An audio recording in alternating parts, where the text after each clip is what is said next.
Okay, guys, let's look at the first question. First question says two lighthouses located at points A and B on the earth. So, A and B. And are 60 feet and 40 feet tall respectively. So, ये वाला light house ले लेते हैं 60 feet and ये वाला ले लेते हैं 40 feet. ठीक है. Each lighthouse is perfectly vertical and the land connecting A and B is perfectly flat. Okay. The topmost point of the lighthouse at A is A dash and B is B dash. Draw line segment A dash B and B dash A and intersect at point C, C dash. Drop a perpendicular from C dash. ये perpendicular, ठीक है. ये तो vertical already पता है और ये perpendicular draw कर दिया. Fine. What is the length of c c dash? तो सी सी डैश की लेंथ निकालनी है. तो this is a direct question on ladder theorem. So ladder's theorem अगर आपको पता है, सो लैडर्स थ्योरम क्या है? 1 upon c c dash is equal to 1 upon a dash plus 1 upon b b dash. A dash की वैल्यू गिवन है, b b dash की value given है, सी सी डैश की वैल्यू डायरेक्टली मिल जाएगी. तो ये थ्योरम अगर आपको पता है कि this is directly connected with this and this, and नहीं पता तो सिमिलर ट्राइंगल से भी ये निकल जाता है. बट आई वुड सजेस्ट इसको याद रख लेना, क्वेश्चन बड़ा आसान होता है. तो इसकी लेंथ हो जाएगी, जब आप वैल्यूज पुट करोगे तो सी सी डैश बेसिकली निकल कर आएगा a dash into b b dash upon a dash plus b b dash. ठीक है. तो लेंथ है 60 into 40 upon 60 plus 40, that is 24. So a direct question on ladders theorem.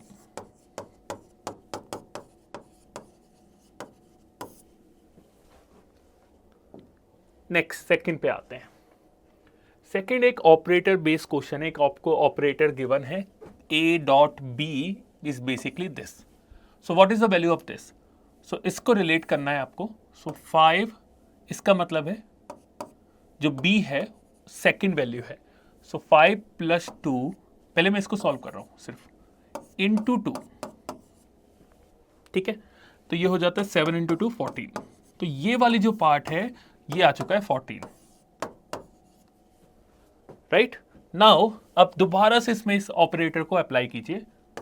So 14 plus 5 into 5, that is 95. Option number A. Next, third question, which is on percentage. So question says Nalini has received a total of 600 WhatsApp messages from 4 friends A, B, C, D. B and D have respectively sent 30% and 20% of 600. So 30% of 600 is 180. 20% of 600 is 120. While A has sent an equal number of messages as C. तो A और C ने same number of messages भेजे हैं. तो जो remaining messages होंगे वो obviously A और C भेजने वाले हैं. This is 300. सो 600 में से 300 गया, बचा 300. सो this is 150. This is 150. Moreover, Nalini finds that A, B, C, D messages are jokes. कितने जोक्स हैं ये? चलिए इसको भी पुट कर लेते हैं. ओके. तो 60% और 150 इज 90. 40% ऑफ 72 120 60. चलिए ऐड कर लेते हैं. 19 7 26 और sorry 18 7 25 9 3 342. So we got that 342 are jokes out of 600. आपसे पूछा what percentage of the jokes, that means this received by Nalini have been sent neither by D nor by B. So A और C ने भेजे हैं कितने jokes हैं? That is 210 out of 342 into 100. Percentage में निकालना है. ऑप्शंस काफ़ी दूर हैं तो जल्दी से भी सॉल्व कर सकते हो आप. देखिए अगर ये 35 होता, मतलब 350 होता, तो ये 60% होता है। 35 इंटू 6 इज 210, तो जो आंसर होगा वो 60% से थोड़ा सा ज़्यादा होगा। That's why answer is option number B. आप मैन्युअली भी चेक कर सकते हो, 61.4 आएगा। If you are good with numbers तो आप अप्रॉक्सीमेशन से बड़ी जल्दी आंसर निकाल सकते हो, अगर ऑप्शंस काफ़ी दूर हैं तो। Next question is a man is laying stones from start to end. Suppose this is start, this is end. Along the two sides of the 200-meter walkway. तो suppose this is 200-meter walkway. अब दोनों side पे उसने stones place किए हैं, right?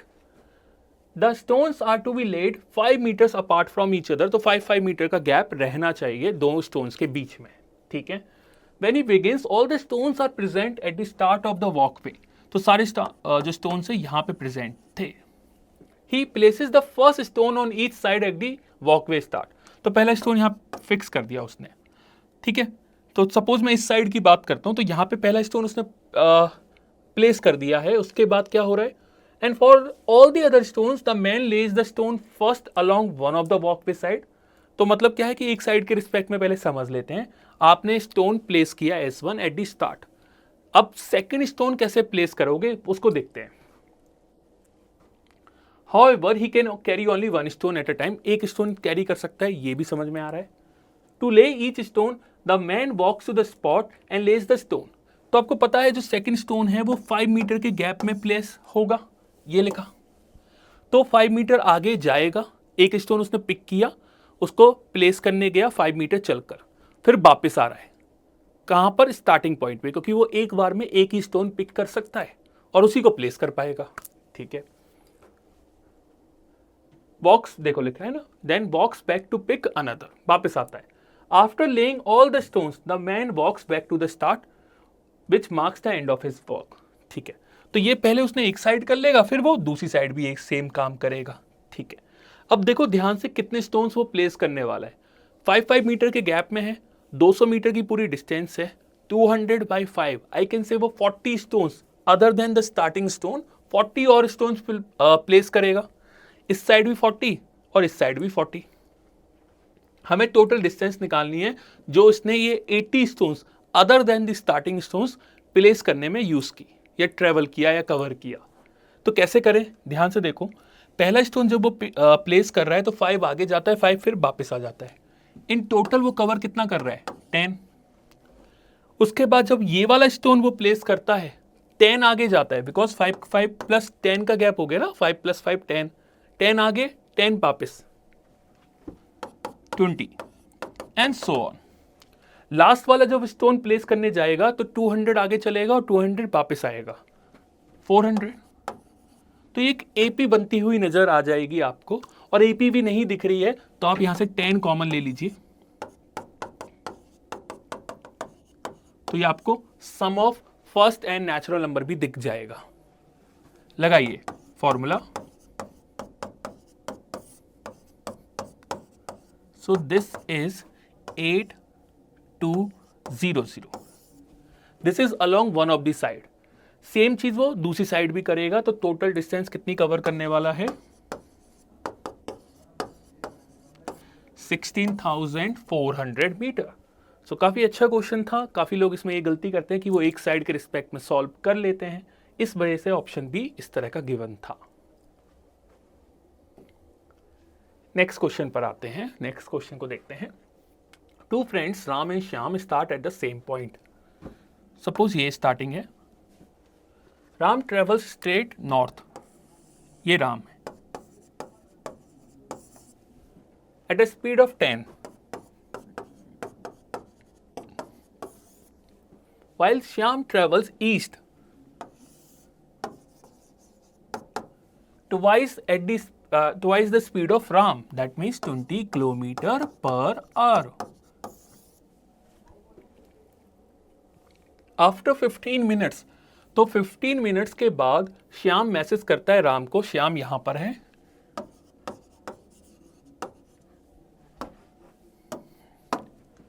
That he just passing by a large telephone tower. तो आप notice कीजिए इसकी स्पीड है 20 किलोमीटर पर आवर, तो 15 मिनट्स में वो 5 किलोमीटर चल चुका होगा। और यहां पे उसे मिलता है एक टावर, एक टावर मिलता है उसे, और वो बताता है किसको, राम को। उसके बाद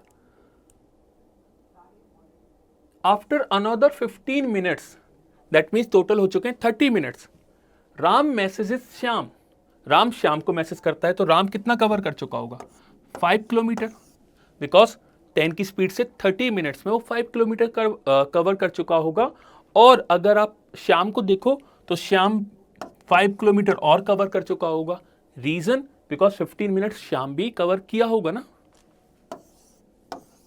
ठीक है जी, ये टेलीफोन है, ये टेलीफोन है। नेक्स्ट क्या है, Ram message Shyam that he just passing by an old बनियान। सो यहां पे बी है, बनियान ट्री है। ठीक है, after some more time has elapsed, Ram and Shyam stop. तो राम और श्याम सपोज इस पॉइंट पे स्टॉप कर जाते हैं। They stop at the same point of time. If the straight line distance between Ram and Shyam now is, this is 50 kilometre. ठीक है, okay, पहले इसको डिकोड करते हैं, यहां से क्या बोल सकते हैं हम। देखिए यहां तक 30 मिनट्स की जर्नी इन दोनों ने कवर की थी। इसने 5 किलोमीटर, इसने 10 किलोमीटर कवर किया था। अब कितना टाइम और चले, we do not know. Let's say वो टी आवर्स और चलते हैं। तो अगर वो टी आवर्स और चलते हैं तो ये राम की स्पीड है, तो वो कितना डिस्टेंस कवर करेंगे, 10t। और श्याम की स्पीड है 20, सो वी कैन से वो कवर करेंगे 20t, right. And this is 90 degree vertical था, क्योंकि नॉर्थ में जा रहा था, ये ईस्ट में जा रहा था। तो using Pythagoras theorem I can say 5 + 10t whole square plus this is 10 + 20t whole square is equal to 50 square, that is 2500. So I have applied Pythagoras theorem in this. Now can I take something common from this? अगर आप ध्यान से देखें तो 5 मैं common ले सकता हूँ, और जब मैं 5 कॉमन लूंगा तो 5 स्क्वायर बाहर आएगा, विच इज 25 इंटू 1 + 2t का होल स्क्वायर, प्लस यहां से आप 10 कॉमन ले सकते हो। 10 जब आप कॉमन बाहर लोगे तो 100 कॉमन आएगा बाहर निकलकर। दिस इज 1 + 2t का whole square which is 2500। So you can say 1 + 2t का whole square is equal to 100 + 25 बचेगा, 125 हो जाएगा। उसको राइट हैंड साइड भेजोगे तो यू कैन से 2500 divide by 125 which is 20। So you got the value of this which is 20। पूछा क्या है, देखते हैं। How far is Shyam from banyan tree. तो श्याम ये रहा, तो ये डिस्टेंस आपको निकालनी है। तो यहां पे भी पाइथागोरस थ्योरम लगने वाला है। क्या लगेगा, देखो ये तो है 20t + 10 और ये 5 है, 20t + 10 होल स्क्वायर प्लस 25, ठीक है, का अंडर रूट। ओके, अब यहां पे अगर आप देखोगे ये वाला पार्ट है, आप 100 कॉमन लोगे, 10 कॉमन लोगे तो 10 स्क्वायर बाहर निकल कर आएगा। सो दैट मीन्स 100 कॉमन आ चुका है, और ये बचेगा, इसकी वैल्यू क्या है 20। सो डायरेक्टली मैं यहाँ पे पुट कर रहा हूँ और इसको बोल सकता हूँ 2000 + 25, this is 2025, that's my answer is 45। So answer is 45। तो नोटिस करेंगे तो ऑप्शंस कितने गंदे से गिवन थे कि आपको लगेगा कि आप गलत कर रहे हो, बट आंसर 45 भी था। चलिए नेक्स्ट क्वेश्चन को देखते हैं। A rectangular swimming pool is 50 meters long and 25 meters wide. तो थोड़ा विजुलाइज कीजिएगा इस चीज को।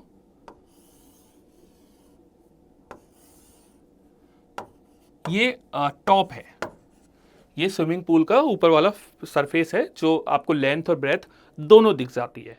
उसकी डेप्थ का आपको कोई आइडिया नहीं होता है अनटिल आप स्विमिंग पूल में जाते हो या किसी ने एडवांस में आपको बताया। It's depth is always the same along its width. तो विड्थ वाइज तो सेम है, उसमें कोई प्रॉब्लम नहीं है। बट लीनियरली इंक्रीजेस अलोंग इस लेंथ, तो लेंथ वाइज इंक्रीज कर रहा है।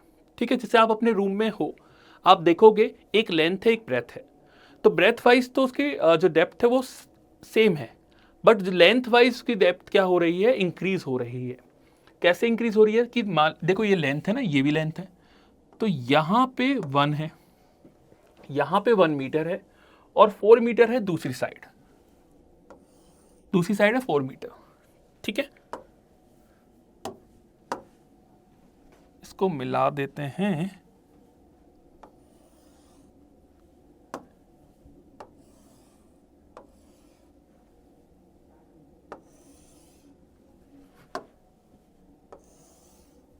ठीक है, ओके, एंड थोड़ा सा इसको और बेटर बना सकते हैं, तो रुकिएगा, थोड़ा सा इसको बेटर बना देते हैं जिससे आप ज़्यादा अच्छे से विजुलाइज कर पाएँ।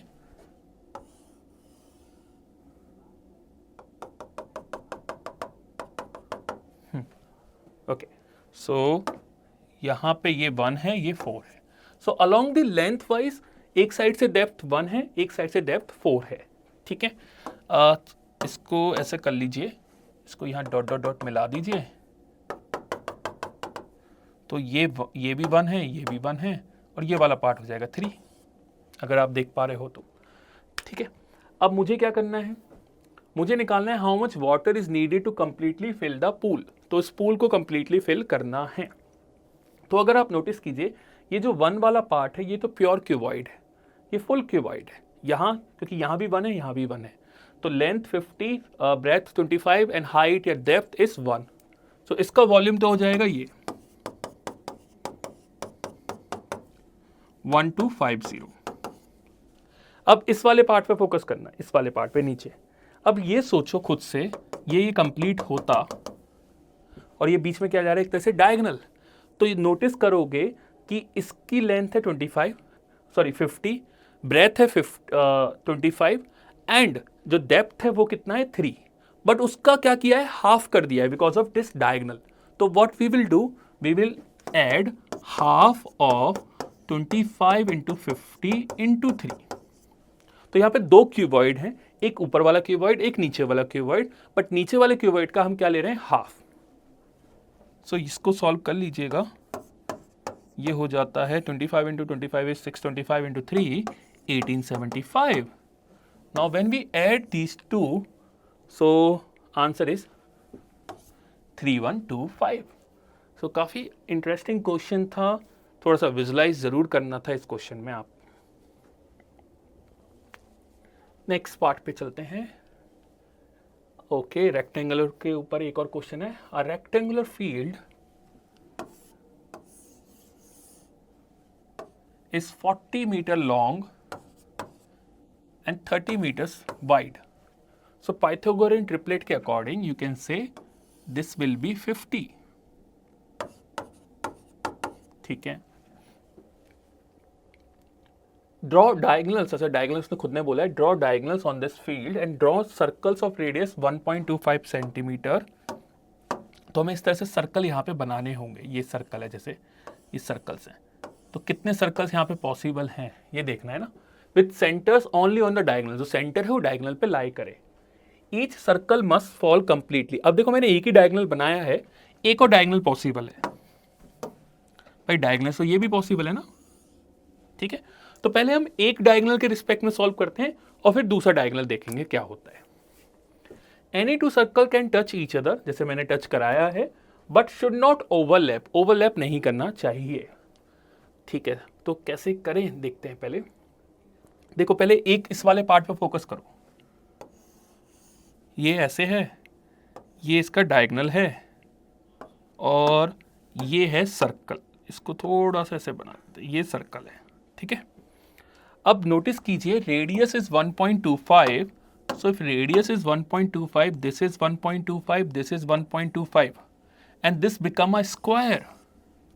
ठीक है, क्योंकि मुझे ना ये वाला गैप निकालना है, अगर आप देख पा रहे हो तो मुझे ये वाला गैप फाइंड करना है। थोड़ा और बड़ा कर देता हूं मैं इसको,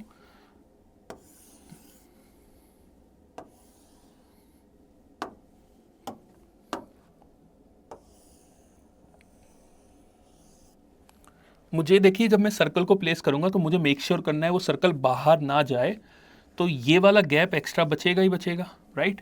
तो मुझे ये निकालना है ये डिस्टेंस कितनी है जो वेस्ट हो रही है, क्योंकि फिर मैं रिमेनिंग पार्ट को पे सर्कल्स को प्लेस कर पाऊंगा इजीली, राइट। तो ये वाली रेडियस आपको पता है, ये वाली रेडियस पता है, ये 1.25 होगा और ये एक स्क्वायर बन जाएगा 1.25 1.25। ये पूरा डायगोनल है, ये पूरा डायगोनल है। डायगोनल क्या होता है स्क्वायर का? 1.25 √2 हो जाएगा ये वाली लेंथ। ये ए बी नाम दे दो, और इस ए बी में से अगर आपने ओ बी को माइनस कर दिया तो ये वाली डिस्टेंस मिल जाएगी। सो 1.25 √2 minus 1.25, taking 1.25 common, √2 minus 1, 1.25 into 0.414,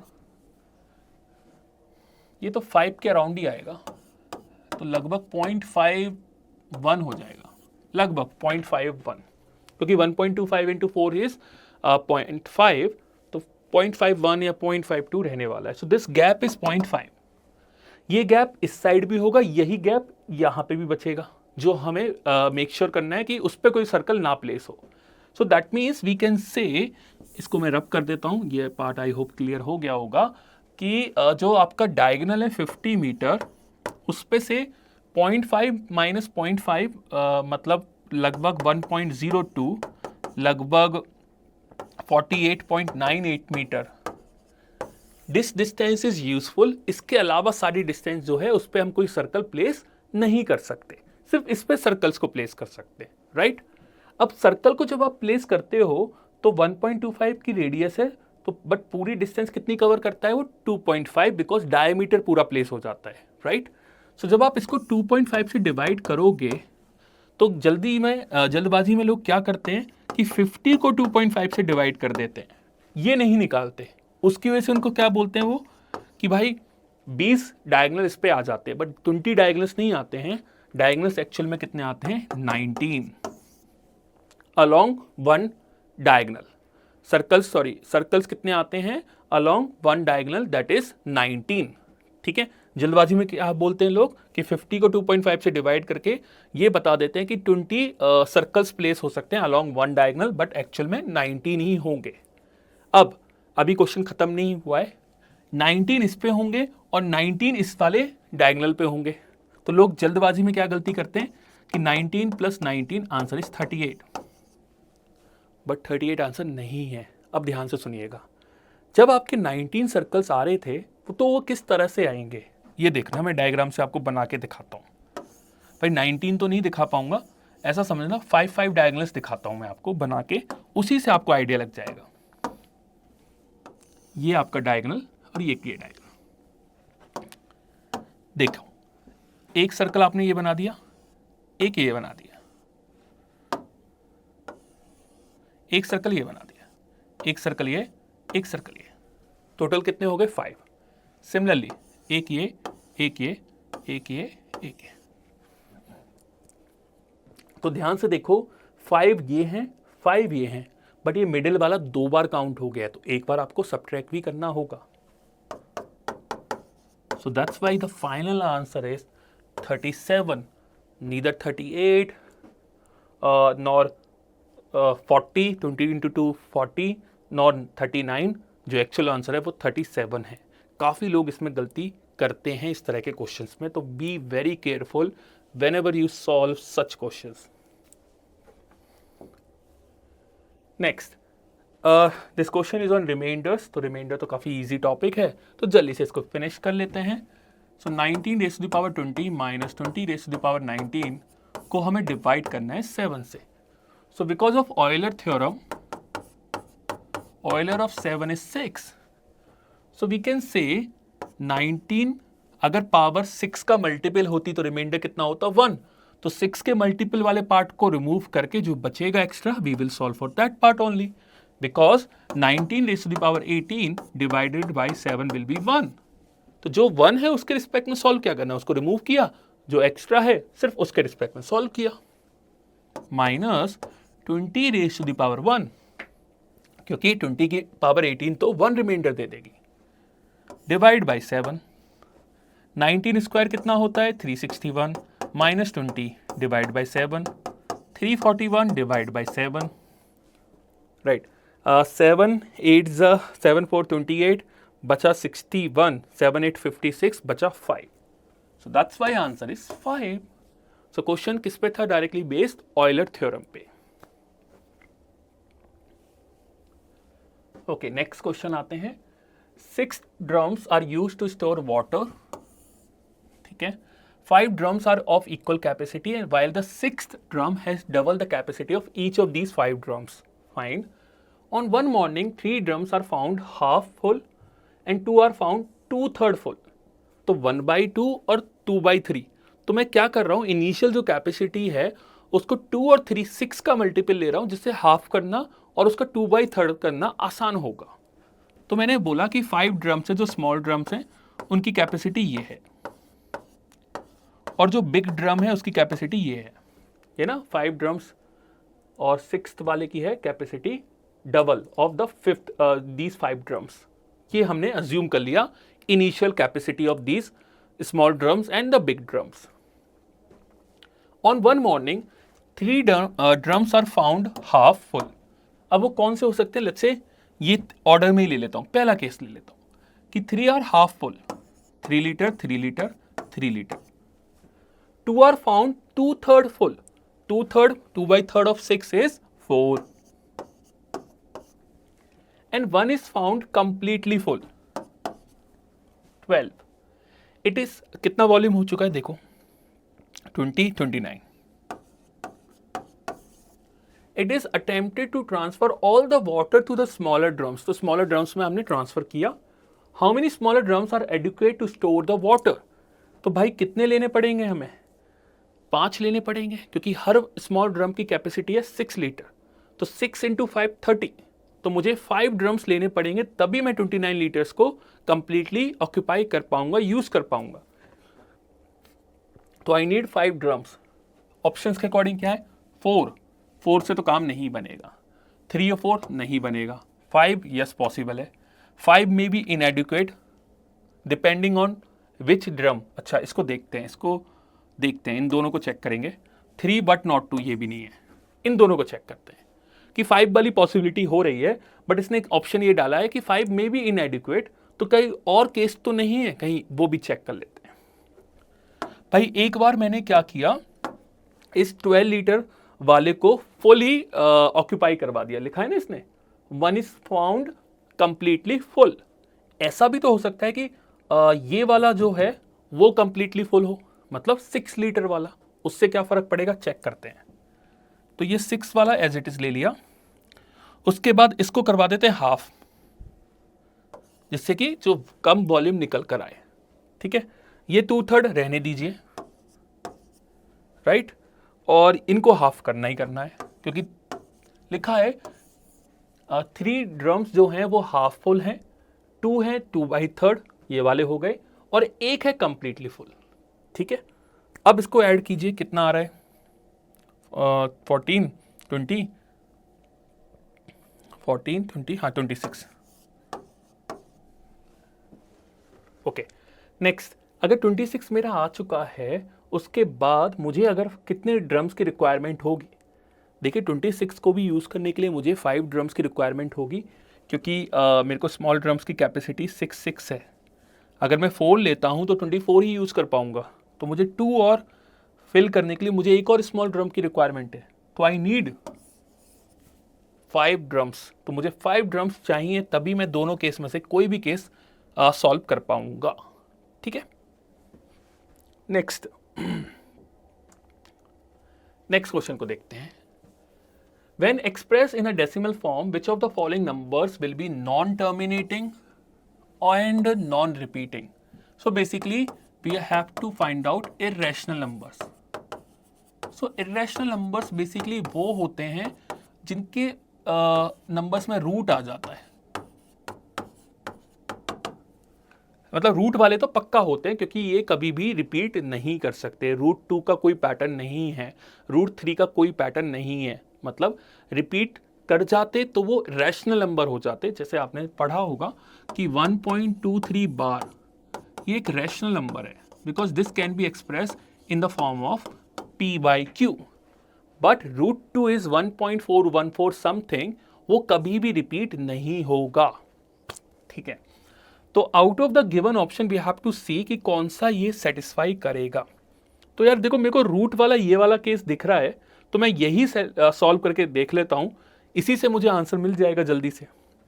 देखिए, इसका एलसीएम ले लीजिए, इसको यहाँ लिख देते हैं, √2 ये हो जाता है 3 - 4 अपॉन √2, नहीं 3 2 = 6, ये हो गया, ये कैंसिल आउट हो गया, तो ये आ रहा है 2 + √3।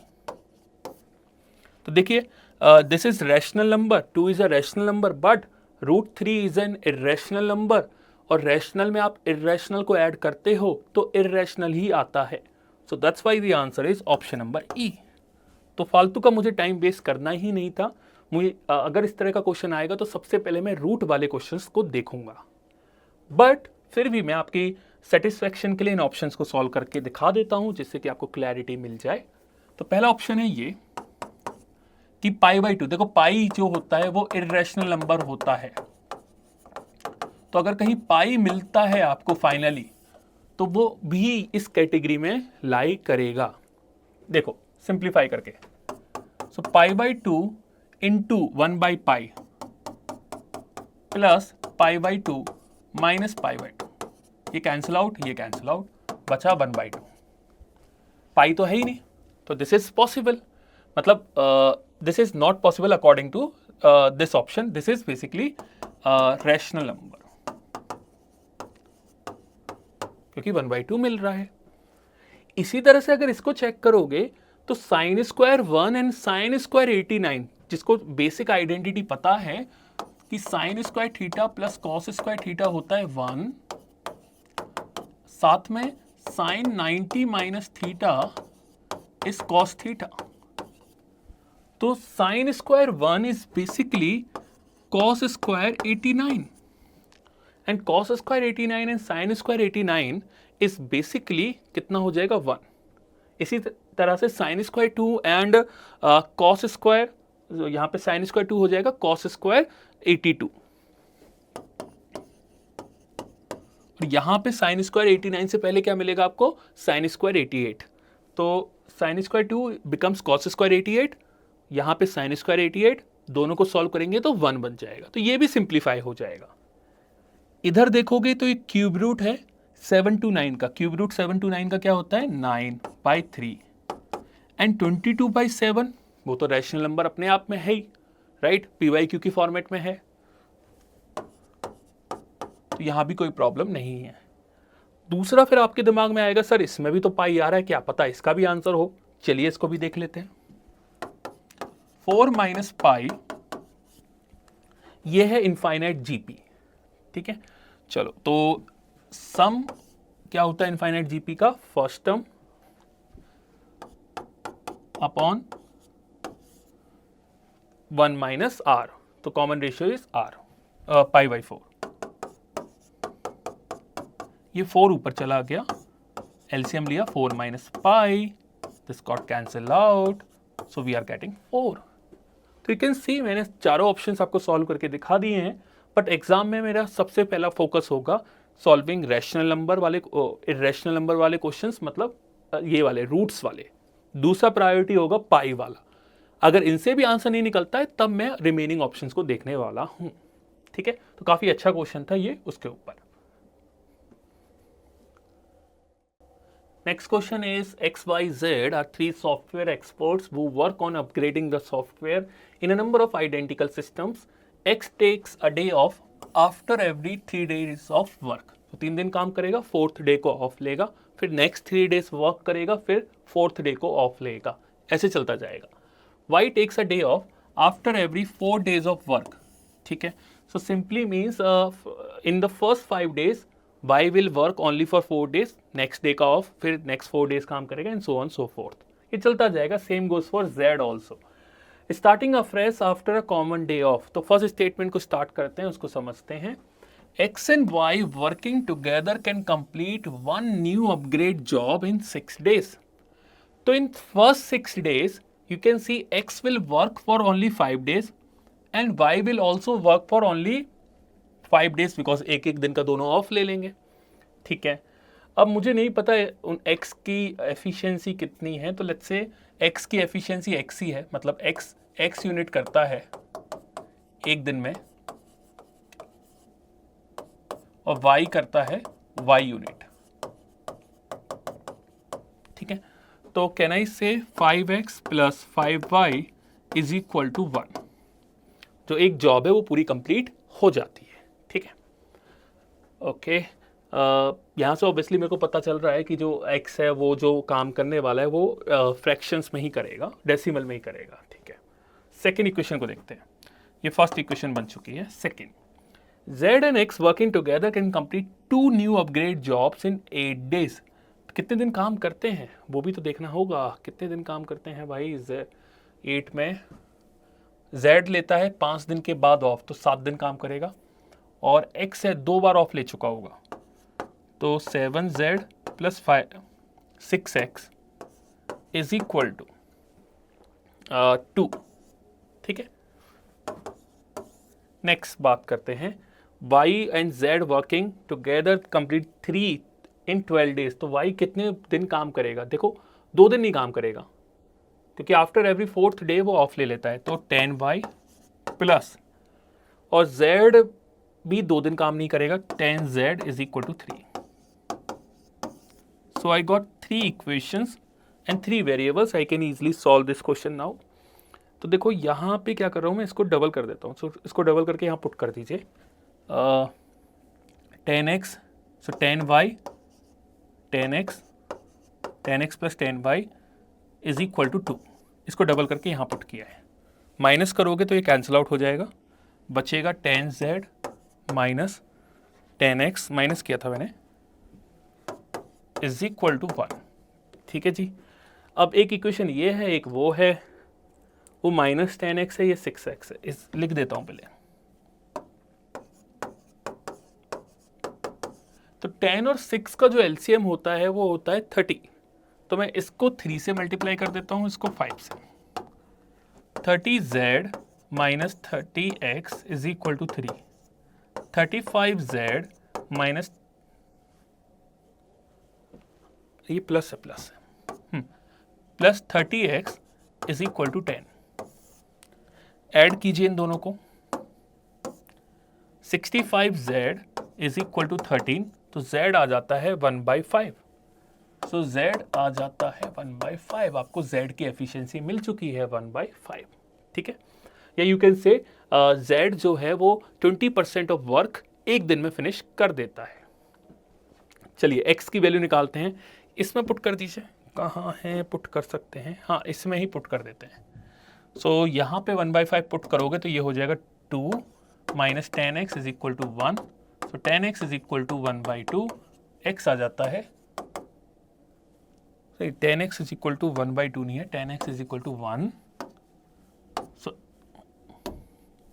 x आ जाता है 1/10, ठीक है। x 1/10 आ चुका है। Now put here you will get y as 1/10, ठीक है।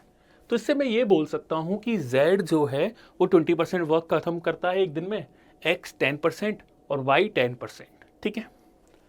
क्वेश्चन सेज अगर ये तीनों साथ में काम करते हैं तो कितने दिन लगेंगे किसी वर्क को कंप्लीट करने में, तो in terms of percentage I can से the total work is let's say 100%,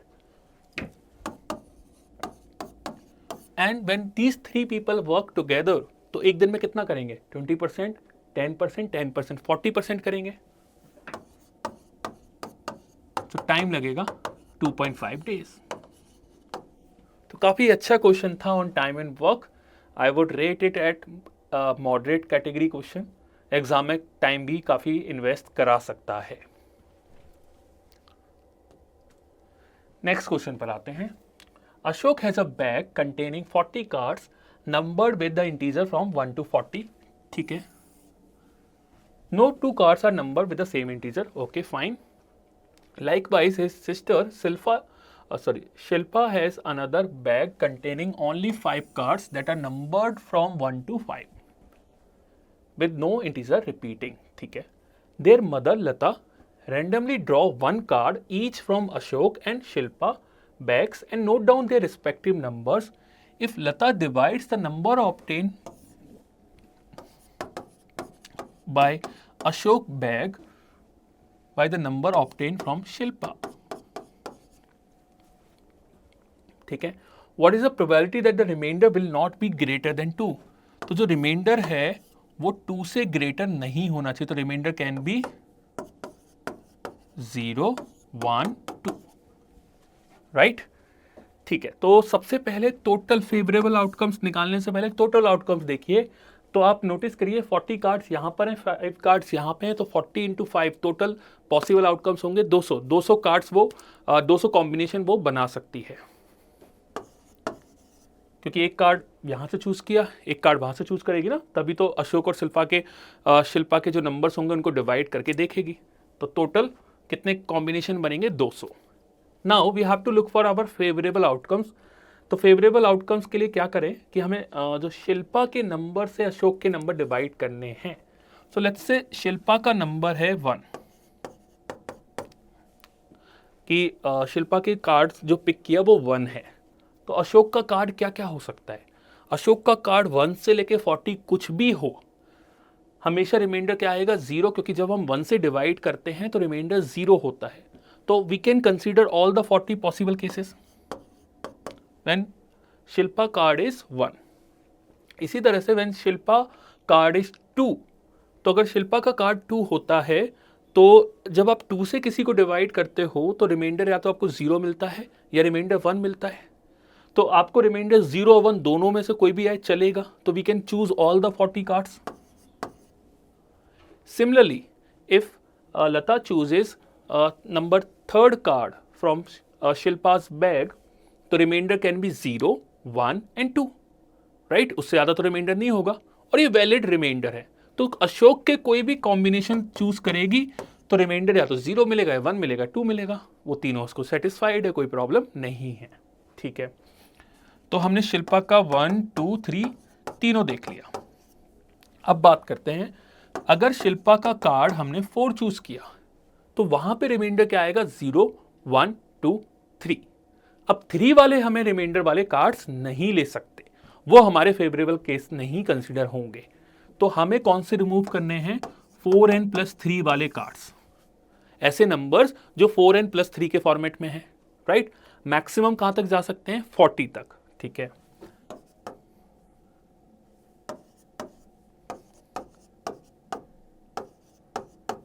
So n is greater than equal to 12 point something. So you can say n from 0 till 12. नहीं 12 नहीं है, 9 है, 9 है. 9 n 9 point something. तो n from 0 till 9, क्योंकि आप n 0 put करोगे तो नंबर 3 कार्ड आएगा. जब आप 3 को 4 से डिवाइड करोगे तो रिमाइंडर 3 होगा, which is not possible. I can not consider Ashok card as 3 when I am choosing number 4th card from Shilpa's bag. So 3 से लेकर मैक्सिमम कहां तक जा सकते हैं? n जब 9 होगा, 9 × 4 36 + 3 39. So that means we can remove all these 10 cards. So favourable कितने होंगे? 30. ठीक है. अब शिल्पा का अगर 5th नंबर कार्ड है तो रिमाइंडर क्या हो सकता है? 0, 1, 2, 3 and 4. We can not consider cards which are giving reminder as 3 and reminder as 4. तो हमें कौन कौन से कार्ड्स रिमूव करने होंगे? 5n+3 and 5n+4. तो यहां से आप देख लीजिए n की वैल्यू मिल जाएगी आपको 37. राइट. तो 7 point something. So you can से n 0 से लेकर 7 तक. तो टोटल पॉसिबिलिटी 8 यहां से मिली और इसी तरह से 8 यहां से मिल जाएंगी. 7 point something है ना, तो 8 यहां से मिल जाएंगे. तो आप देख सकते हो टोटल इन केस हम यहां से बोल सकते हैं कि 8 और 8 16 नहीं होंगी, 24 हो जाएंगी. So 24 our favorable cases and 16 जो होंगे वो हमारे फेवरेबल केस नहीं होंगे, राइट। चलिए इसको सॉल्व कर लेते हैं। आई नो ये थोड़ा सा टाइम कंज्यूमिंग क्वेश्चन है, बट एक्चुअल एग्जाम का क्वेश्चन है, क्या ही कर सकते हैं। ठीक है, ये 150 174, right. Now we can solve this thing. So ये हो जाता है 0.87, हेयर इट इज। सो काफ़ी अच्छा क्वेश्चन था ऑन प्रोबेबिलिटी के साथ साथ यहाँ पे नंबर सिस्टम का भी कॉन्सेप्ट लगा है, स्पेशली डिविजिबिलिटीज का। So next question is of a geometry. So question says, in the figure given below, the circle has a chord of length 12 centimeters. So this is 12, okay, and which makes an angle of 60. So this is center and this angle is 60. Now you can see this is radius, and if this is 60, so remaining angles will also be 60. So I can say this will be an equilateral triangle. So this is of 12, this is 12, and this is also 12. Because AB was given to us, that is of 12 centimeters. So obviously this will be 12, this will be 12. So we got the radius. ये O है, center O ले लेते हैं, ठीक है। Okay, लिखा भी है वैसे। Now क्या बोला है, ABCD as shown, okay, ABCD भी आपको गिवन है यहाँ पे, इज अ रेक्टेंगल, ठीक है, रेक्टेंगल है, fine. And OQ is the perpendicular bisector of, so OQ is a perpendicular bisector of AB intersecting the chord AB at P and arc AB at M. So this point is M. ठीक है। Next is, but before that we can also say one thing about it. So this is a perpendicular bisector, so this will be 6, this will be 6, right? Next, OM is equal to MQ. Now OM is the radius, so MQ is also radius, मतलब that is of 12 centimeter, right? The area of region enclosed by the line segment AQ, QB and the arc BMA. So BMA, so ये area निकालना है हमें, ठीक है। चलो इसको किसी और से सेट कर देते हैं, हमारे पास कलर्स तो हैं, so we can use different colours to understand this question. तो शेडेड रीजन का एरिया मुझे निकालना है, तो कैसे निकाल सकता हूँ? If I focus on this triangle, triangle में से सेगमेंट को माइनस कर दूँ तो I can find out this shaded region. अब ये सेगमेंट निकलेगा कैसे? ये सेगमेंट निकलेगा इस सेक्टर में से, इस ट्राइंगल को माइनस करें तो। चलो ऐसे करते हैं, पहले सेगमेंट का एरिया निकालते हैं। So area of segment is basically area of sector, sector is 60 upon 360 into pi into 12 square minus this triangle, and this triangle is an equilateral triangle, so root 3 by 4 into 12 square. ये cancel out हो जाता है 6 times, 144 divided by 6 is 24 पाई, ये 36 root 3, ठीक है। तो यहाँ थोड़ी सी मेहनत करनी पड़ेगी हम लोगों को। 24 इंटू 3.14, 36 इंटू 1.732,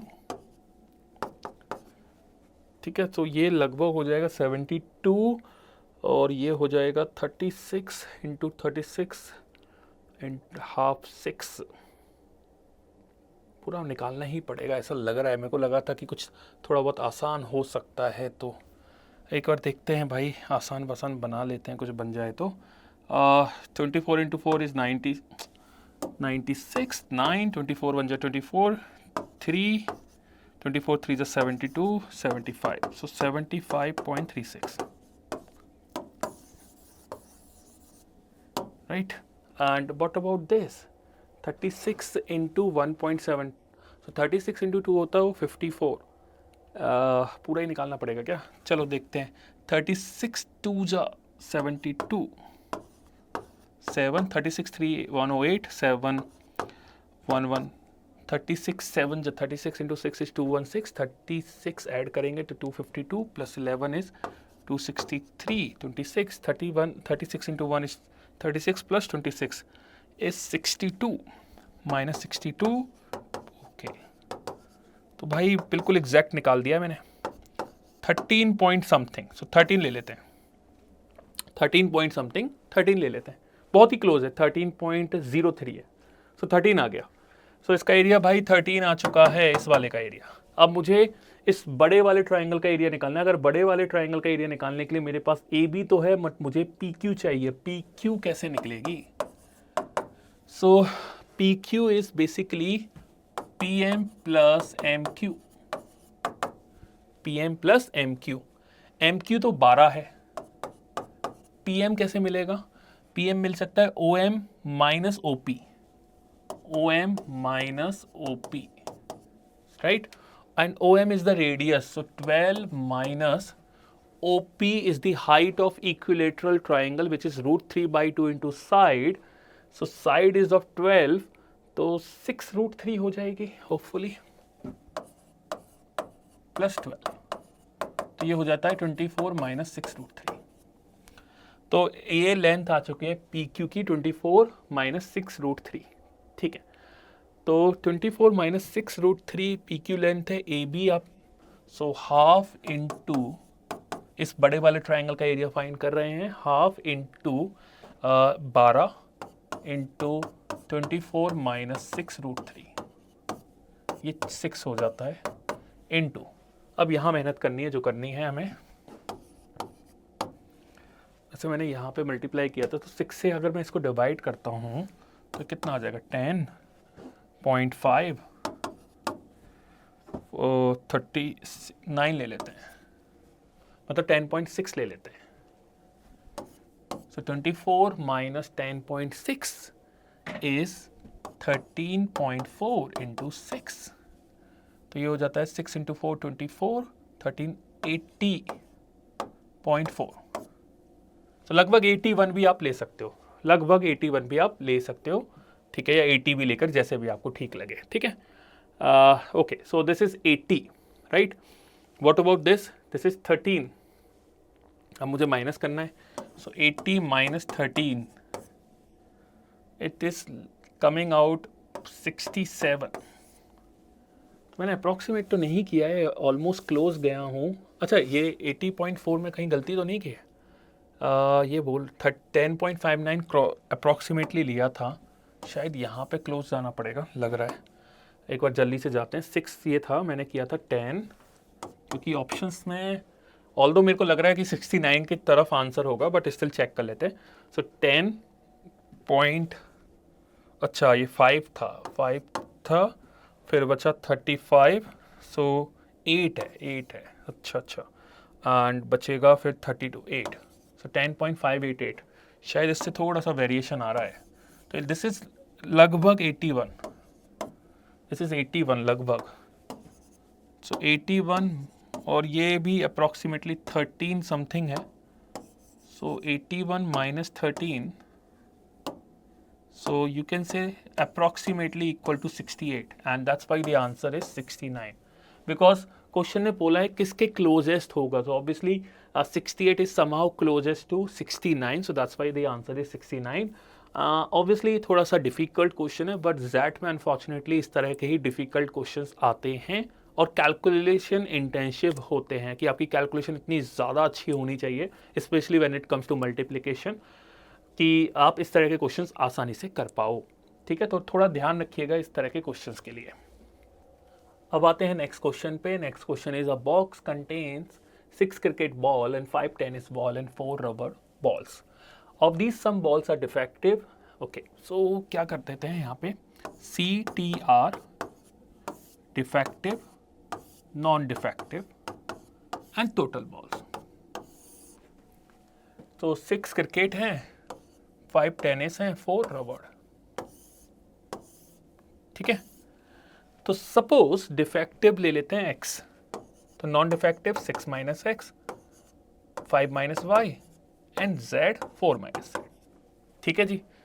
अब क्या बोलता है, the proportion of defective cricket balls, so proportion defective cricket balls का होगा x/6 is more than the proportion of defective tennis balls, which means y/5, but less than the proportion of defective rubber balls, so that means z/4 is greater than this, ठीक है।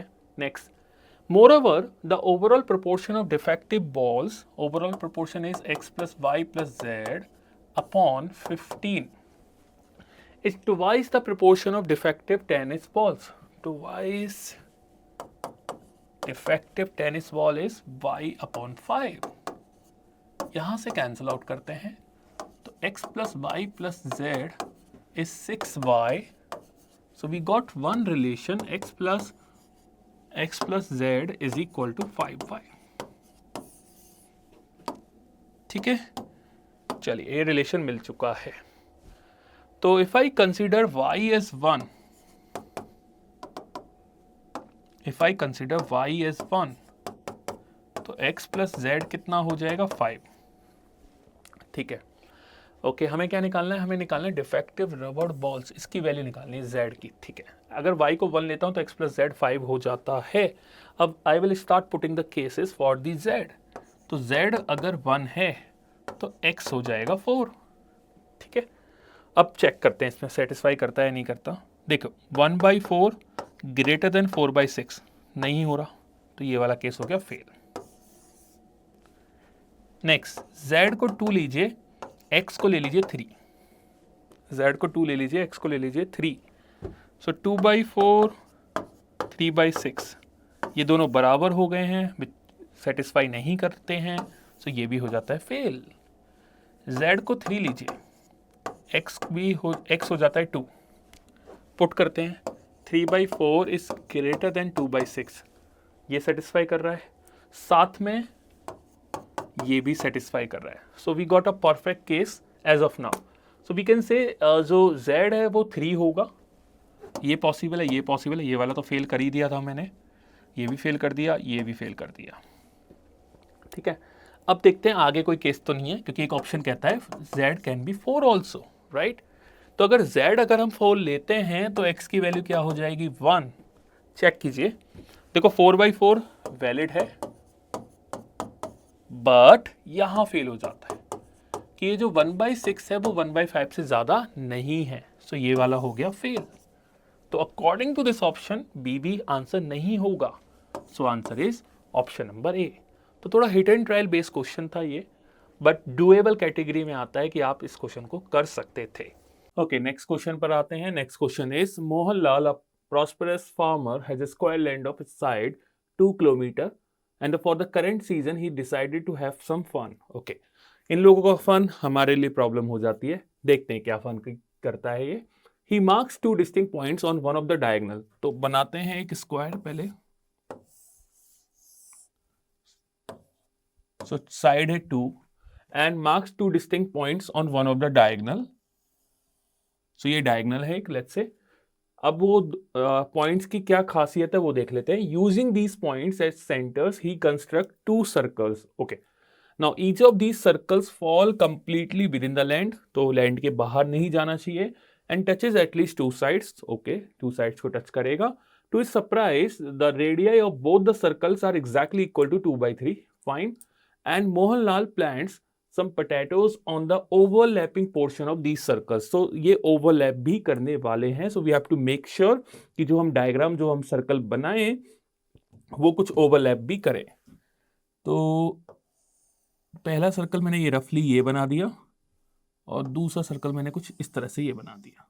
ठीक है, और diagram पे मत जाइएगा, question का solution पे समझने पे ज़्यादा ध्यान देना, क्योंकि डायग्राम तो obviously not drawn to scale है, but we will get an idea कि किस तरह से काम करने वाला है.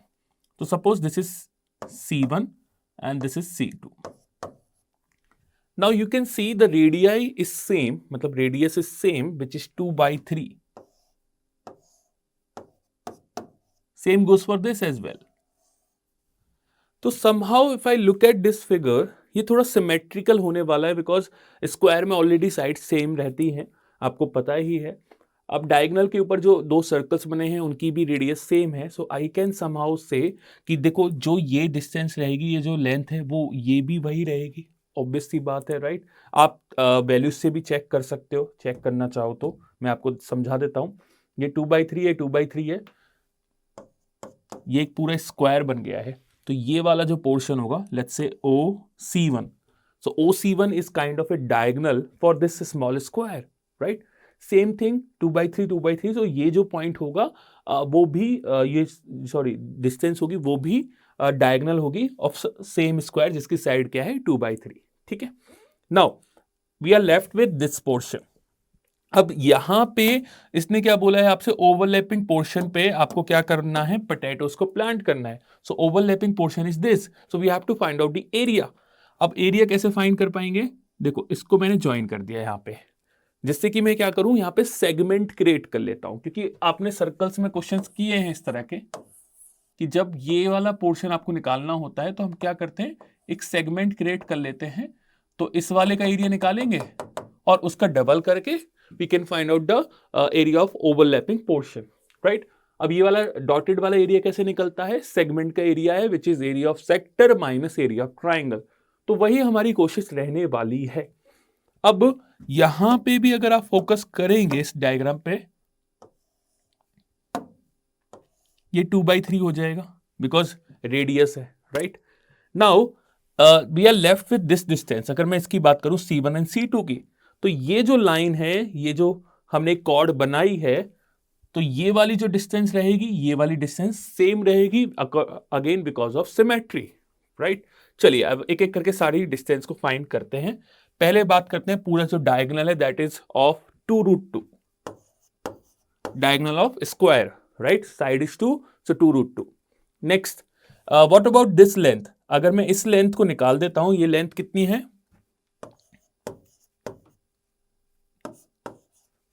2/3 इंटू √2, ये छोटा डायगोनल, ठीक है। यही सेम लेंथ ये रहने वाली है इंटू 2, ठीक है। अब क्या करना है हमें, ये वाला पार्ट तो क्लियर हो गया। अब जब मैं ये करूंगा तो मेरे को क्या मिलने वाला है, ये पूरी लेंथ C1 C2 की length. So this is C1 C2। Solve कर लेते हैं। सो 2√2 minus 4√2/3, when you simplify you will get 2√2/3, ठीक है जी। तो C1 C2 की लेंथ मिल चुकी है 2√2/3। सो कैन आई से ये जो लेंथ है, ये वाली लेंथ हो जाएगी इसका हाफ, दैट इज √2/3, ठीक है। ये भी हमें पता चल चुका है। तो अगर आप रफली एक आइडिया लगाएं इसमें, तो ये एक छोटा ट्राइंगल देखना, ये वाला छोटा ट्राइंगल है, ये वाला, इसमें ये जो लेंथ है दिस इज √2/3 एंड ये है रेडियस विच इज 2/3, ठीक है। नेक्स्ट प्रॉपर्टी जो मुझे यहां पे देखकर दिमाग में आती है that is a line drawn from a center to the chord. अगर हम सेंटर से कोई लाइन ड्रॉ करते हैं to the chord that is perpendicular to the chord as well as bisects the chord, तो it means this should be of 90 degree, ये 90 degree हो जाएगा। और अगर ये 90 डिग्री है तो ऑब्वियसली हम इसकी लेंथ आसानी से फाइंड कर सकते हैं, राइट। अब मेरे को एक चीज और दिमाग में आती है, राइट एंगल ट्राइंगल के अंदर हमने 3 फेमस ट्राइंगल पढ़े होते हैं। एक ट्राइंगल होता है 45, 90 वाला, एक होता है 30, 60 एंड 90 वाला। तो 45 में क्या होता है, जो साइड्स का रेशियो होता है 1:1:√2, ठीक है। तो यहां पे अगर आप ध्यान से देखेंगे ये √2/3 है, 90 के सामने वाली साइड 2/3 है, सो ये इसका √2 टाइम्स है। अगर ये इसका √2 टाइम्स है तो कौन सा ट्राइंगल फॉर्म होने वाला है, ये वाला। So that means we can say this will be √2/3। ये मैं डायरेक्टली बता सकता हूं with the help of this triangle. अगर नहीं डिकोड कर पाते हो तो आप पाइथागोरस थ्योरम लगाकर भी इस लेंथ को फाइंड कर सकते हो, ठीक है। तो ये वाली लेंथ मुझे मिल चुकी है। ये होल जो कॉर्ड है इसका नाम दे देते हैं AB, तो ये AB की लेंथ हो जाएगी 2√2/3।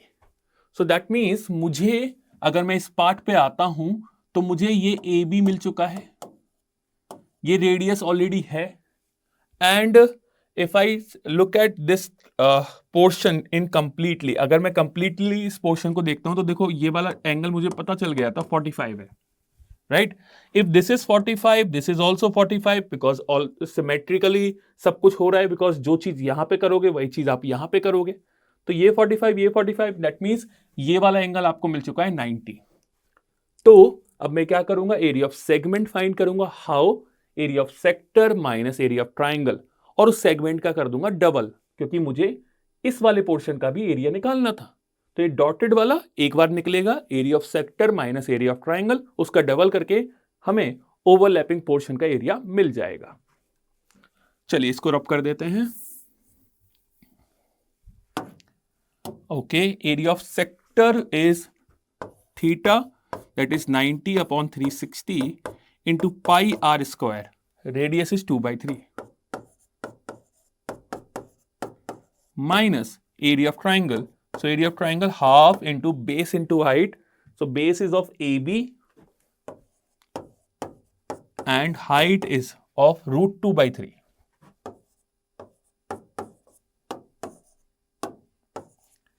और इसका करना है डबल. बस ये आपका आंसर हो जाएगा. That's it. So देखिए ये तो 4 से कैंसिल आउट हो गया, ये भी कैंसिल आउट हो गया, ये कैंसिल आउट इससे हो गया.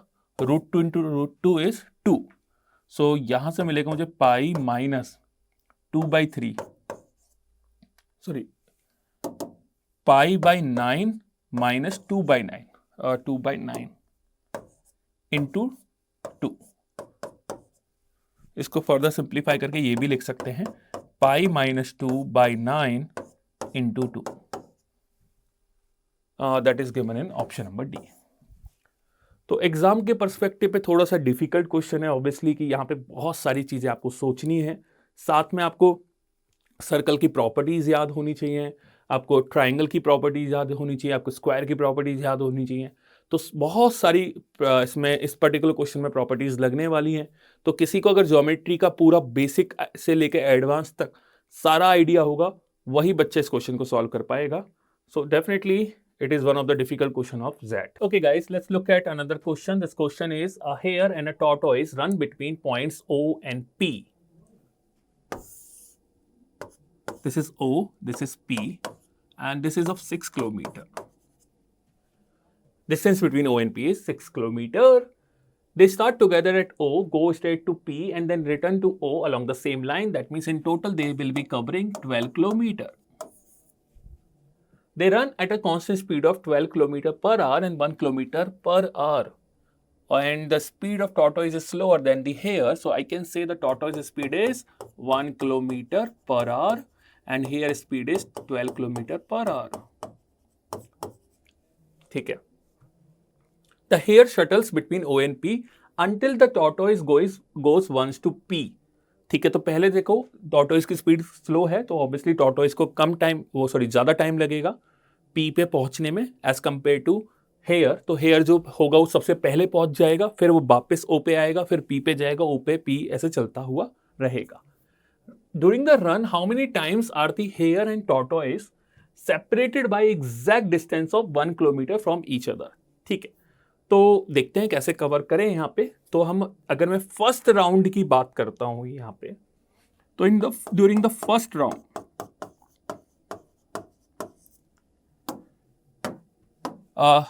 हेयर, टॉर्टोइस एंड हेयर दोनों के दोनों हैं, किस पे हैं? ऊपर हैं. They started their journey. मुझे इन दोनों के बीच में 1 किलोमीटर का गैप लेकर आना है. तो ऑब्वियसली जब हेयर टॉर्टोइस से पहले होगा तब तो 1 किलोमीटर का गैप नहीं मिलेगा. गैप कब मिलेगा? जब टॉर्टोइस सपोज यहां पर है और हेयर यहां पे आ गया है, तो उसके आगे है, then you will find a gap of 1 kilometre. ठीक है. पहला केस ये हो गया. राइट नाउ ये इस वाली डायरेक्शन में हो रहा है. अब पी जो है, जो ये आपका हेयर है, वो पी पर जाएगा, वापस लौट के आएगा.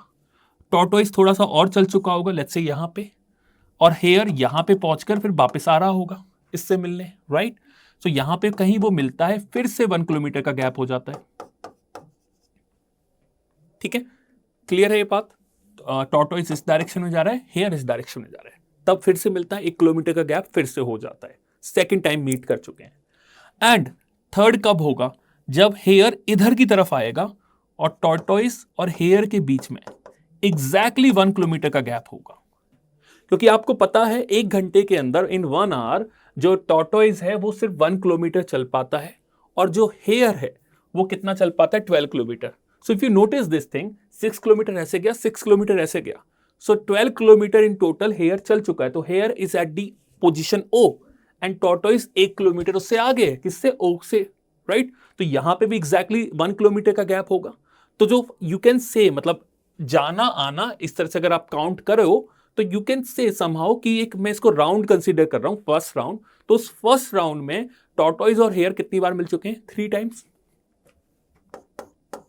जो मैंने आपको दिखाए भी हैं यहां पे, ठीक है, 3 टाइम्स। अब मैं सेकंड राउंड की बात करता हूं। राउंड को मैं यहां पे बोलने वाला हूं आना जाना, किसके लिए, हेयर के रिस्पेक्ट में, ठीक है। तो इन टोटल वो कितने राउंड्स कवर करेगा वो भी निकाल देते हैं। देखो ध्यान से, 12 किलोमीटर आपके पास क्या है, टोटल डिस्टेंस है। टॉर्टोइज की स्पीड आपको पता है, तो टॉर्टोइज कितने टाइम लेगा इसको कवर करने में, 12 आवर्स। और हेयर कितना कवर कर चुका होगा, 12 × 12 144 किलोमीटर, इतना कवर करेगा।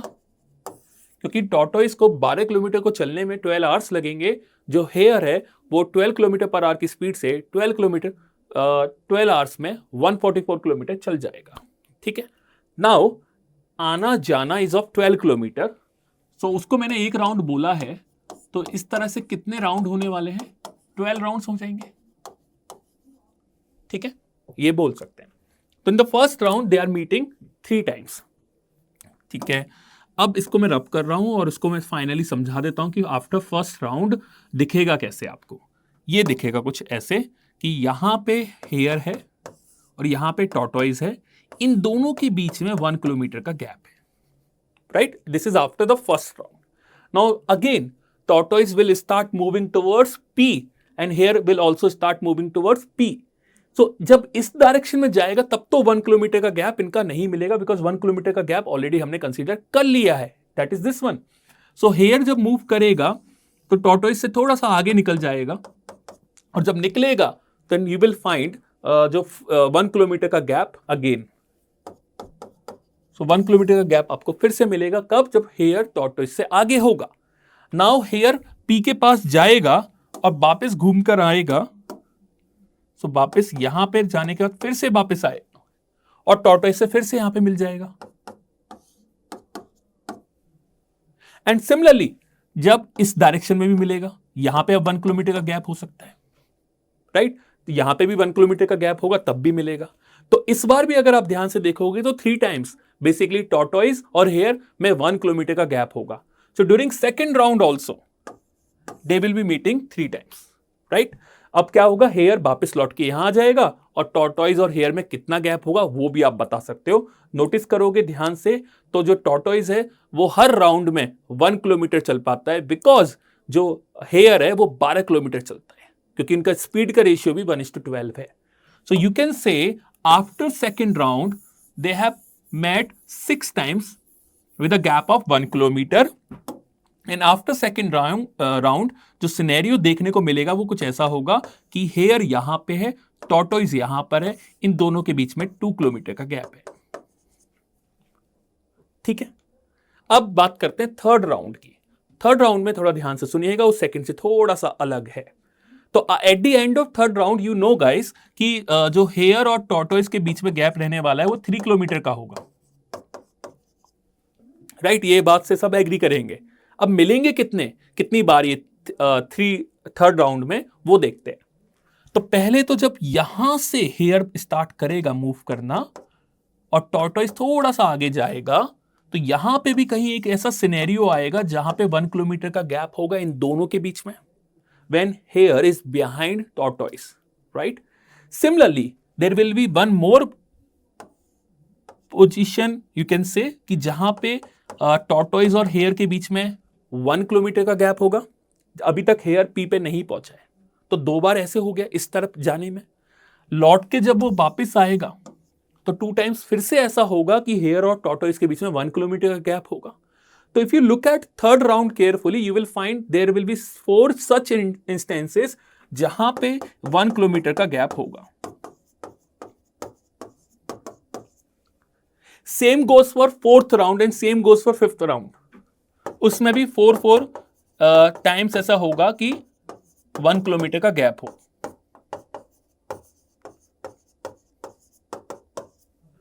बट अब मैं आपको 5th राउंड के बाद का सिनेरियो समझाता हूं तो आप शायद अच्छे से रिलेट कर पाओ। At the end of 5th round होने क्या वाला है? At the end of 5th round you will find hare at this position and tortoise at this position. 1 2 3 4, so 5 kilometre का गैप, 5 किलोमीटर का गैप हो चुका है, right? Now in 6th round वो कितनी बार 1 किलोमीटर का गैप बनाने वाले हैं वो देखते हैं।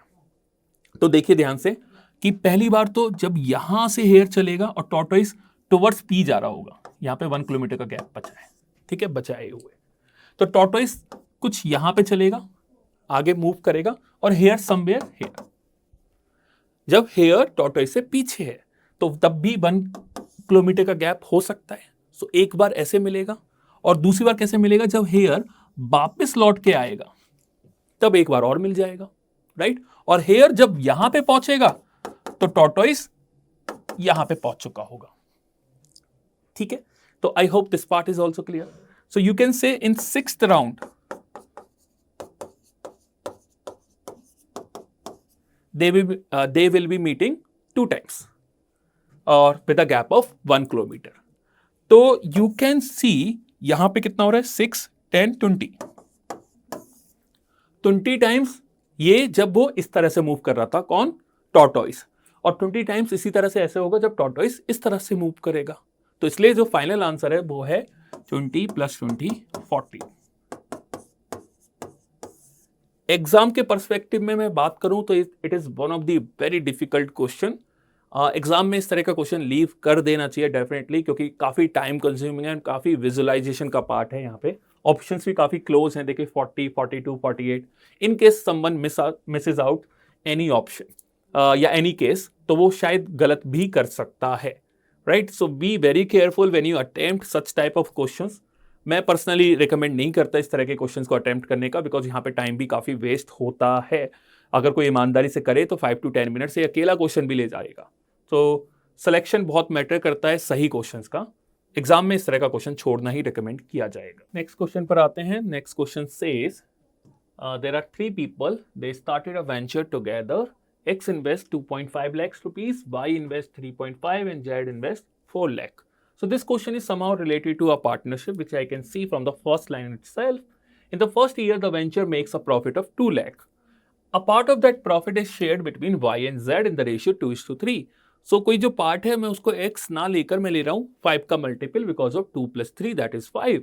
सो 2 लाख आपका टोटल प्रॉफिट था, जिसमें से 5x y और z को मिल चुका है। दैट मीन्स y को मिला है 2x एंड z को मिलता है 3x, ठीक है?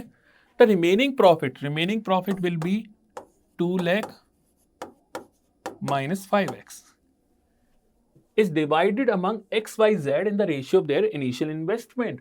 ओके, तो रेशियो हो जाएगा 5:7:8. तो 3 बंदों में डिवाइड होने वाला x, y, z in the ratio 5:7:8. ठीक है, आगे क्या बोलता है? The amount that z receive, तो अमाउंट z को ये भी मिलती है और ये भी मिलती है।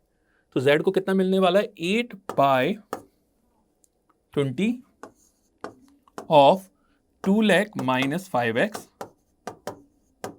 plus 3x is equal to 4 times that amount x receive. So 4 into x को मिलता है 5/20 of 2 lakh minus 5x, right? चलिए सिंप्लीफाई कर लेते हैं इसको। देखिए ये 8/20 है, ये 20, एक सेकेंड रुकिएगा, आई होप मैं कोई गलती नहीं कर रहा। हाँ ठीक है, कि 8/20 है, ये 20/20 है, इसको राइट हैंड साइड लेके जाते हैं। So 3x is equal to 12/20 of 2 lakh minus 5x. ये यहां से कैंसिल आउट हो गया 4 टाइम्स, ये यहां से कैंसिल आउट हो गया 5 times. So 5x is equal to 2 lakh minus 5x. That means 10x is equal to 2 lakh. So x is equal to 20,000. So x की वैल्यू मिल चुकी है which is 20,000, right? पूछा क्या है? How much amount does Y receive. देखो Y को यहां से मिलने वाला है 40,000, वाई को यहां से कितना मिलेगा वो देखते हैं। पहले रिमेनिंग अमाउंट कितना है, रिमेनिंग प्रॉफिट कितना है। सो 2 lakh minus 1 lakh, this is 1 lakh.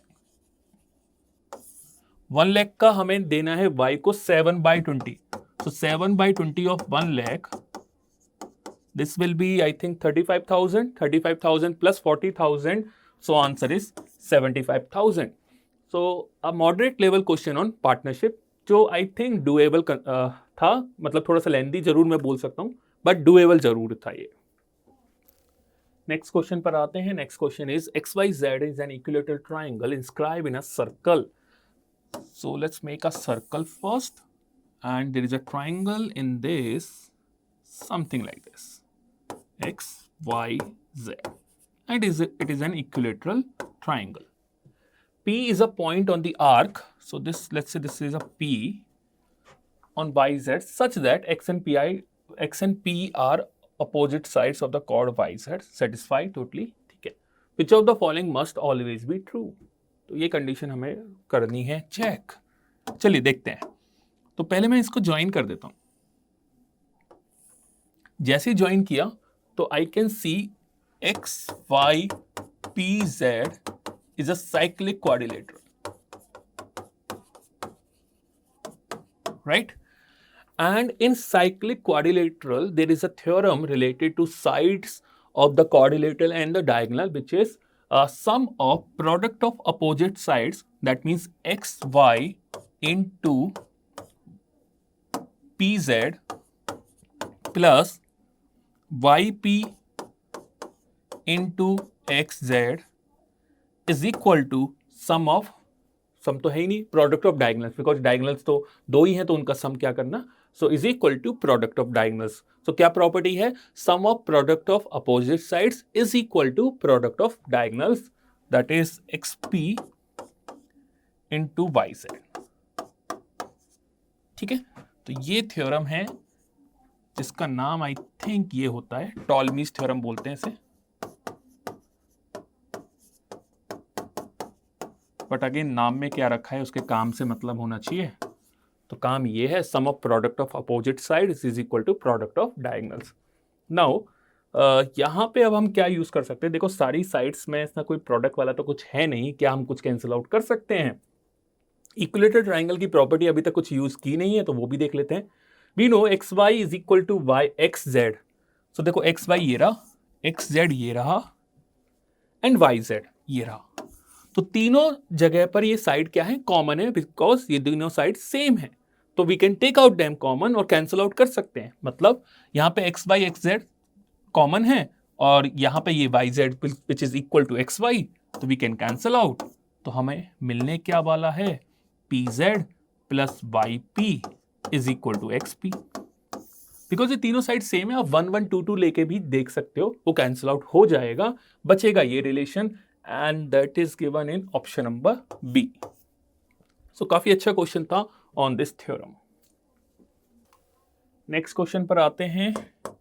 A shop sells bags in 3 sizes, small, medium and large. A large bag costs ₹1,000, a small bag costs 50 and the medium bag costs 200. 3 buyers हैं A, B, C and independently buy some number of these types of bags which we do not know कि किसने कितने bags buy किए हैं। The respective amounts paid by spent by these 3 persons are equal. Okay, put together the shop sells 1 large bag and 15 small bag and some medium bag. Okay, so the amount spent by these 3 people is equal. Now you can see एक बंदे ने, मतलब क्योंकि जो shop ने एक large bag cell किया है तो इन तीनों में से किसी ने तो बाय किया होगा। अगर किसी ने बाय किया होगा तो आई कैन से कि किसी ने 1,000 रुपीज से स्पेंड किए होंगे, राइट, बिकॉज लार्ज बैग की कॉस्ट 1,000 रुपीज है। सो दैट मीन्स इन तीनों ने जो भी अमाउंट स्पेंड की होगी that must be greater than 1,000, right. So can I से जो कंबाइंडली जो इन तीनों ने अमाउंट स्पेंड की होगी that will be greater than 3,000, ठीक है। अब या इक्वल भी हो सकती है ऑब्वियसली। भाई मान लीजिए एक बैग इसने खरीदा हो 1000 वाला और छोटे छोटे बैग्स इन्होंने खरीद लिए हो, ठीक है। नाउ आपसे पूछा क्या है, देखिए मीडियम बैग्स की इंफॉर्मेशन नहीं है। What is the minimum number of medium bags that the shop sells to them. So basically shop owner को 3000 रुपीज मिलने वाले हैं। अब मुझे यहाँ पे मीडियम बैग्स की क्वांटिटी नहीं पता है, वो फाइंड करने की कोशिश करेंगे। देखो 1000 रुपीज तो उसे लार्ज बैग को सेल करके मिले, उसके बाद उसने 15 स्मॉल बैग सेल किए हैं जिनकी कॉस्ट है 50 rupees. So 15 into 50 that means I can से 750 rupees spend on small bags. So remaining amount 1250। So minimum 1250 जो अमाउंट है वो किस पे स्पेंड होने वाली है, मीडियम बैग पे, और मीडियम बैग की कॉस्ट है 200 रुपए। सो डिवाइड बाई 200 अगर आप करते हो, so I will get 6 point something. It simply means कि कम से कम 7 बैग्स इन लोगों ने बाई किए होंगे, उससे कम तो नहीं किए होंगे, क्योंकि 6 पॉइंट समथिंग आ रहा है तो 6 से ज्यादा बैग्स करेंगे तभी। अगर मैं 6 बैग्स देता हूं तो 200 इंटू 6 1200 हो जाता है। सो कंबाइंड अमाउंट जो होगी वो 3000 से कम आएगी। मुझे कंबाइंड अमाउंट 3000 से ज्यादा लेकर आनी है, तो 7 से ये तो नहीं है पॉसिबल, ठीक है। तो कम से कम 7 बैग्स तो लेने होंगे। So what is the minimum number of medium bags. So 7 can be the answer, but I have to cross check क्या वो सेटिस्फाई कर भी रहा है या नहीं, ठीक है। तो 7 के अकॉर्डिंग मैं लिख देता हूं यहाँ पे इस सारी इंफॉर्मेशन को रब करके। 1 लार्ज बैग 1000 का है, 15 स्मॉल बैग 15 इंटू 50 750 के हो जाते हैं, and 7 large medium bags according to me, according to this, right.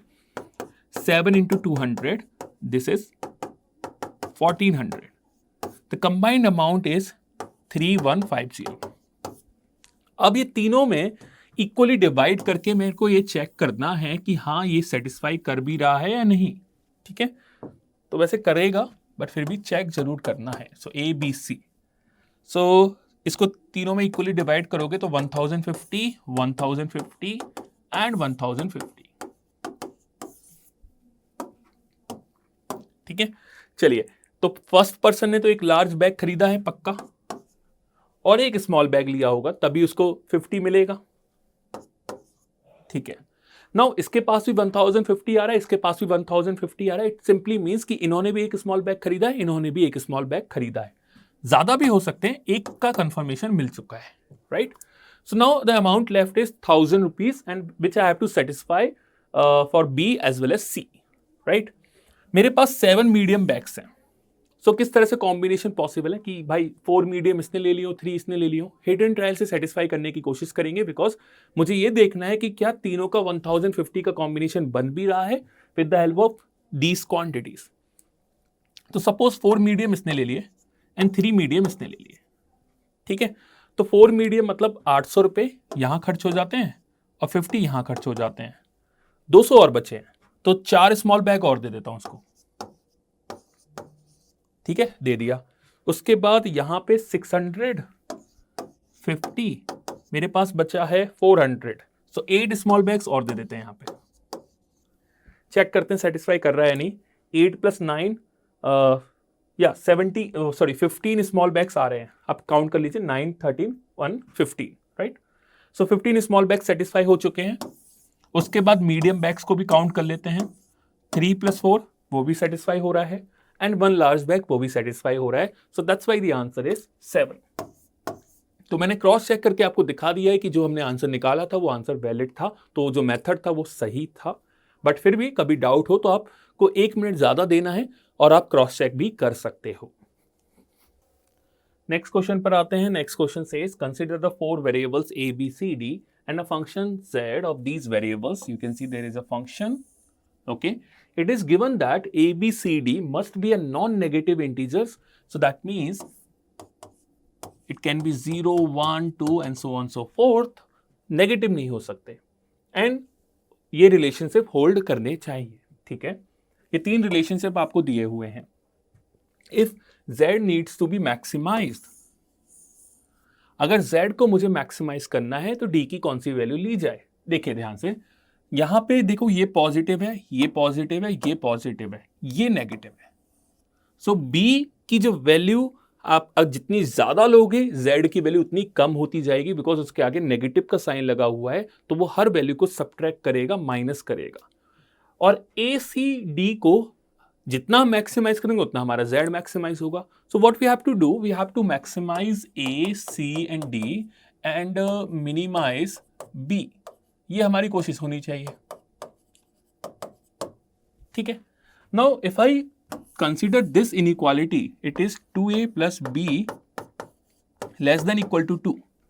So obviously मैं b को सबसे छोटी वैल्यू क्या असाइन कर सकता हूं, b को 0 दे सकता हूं, ठीक है। b को 0 दे दिया।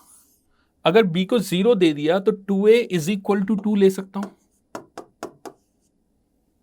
राइट, क्योंकि लेस देन इक्वल टू 2 है, तो टू ए को 2 भी ले सकता हूं, या 2a को 1 भी ले सकता हूं, 2a को 0 भी ले सकता हूं, बट मुझे a को मैक्सिमाइज करना है। सो that's why I am assigning 2a as 2, तो यहां से a की वैल्यू मिलती है 1, ठीक है। इतना आई होप क्लियर होगा।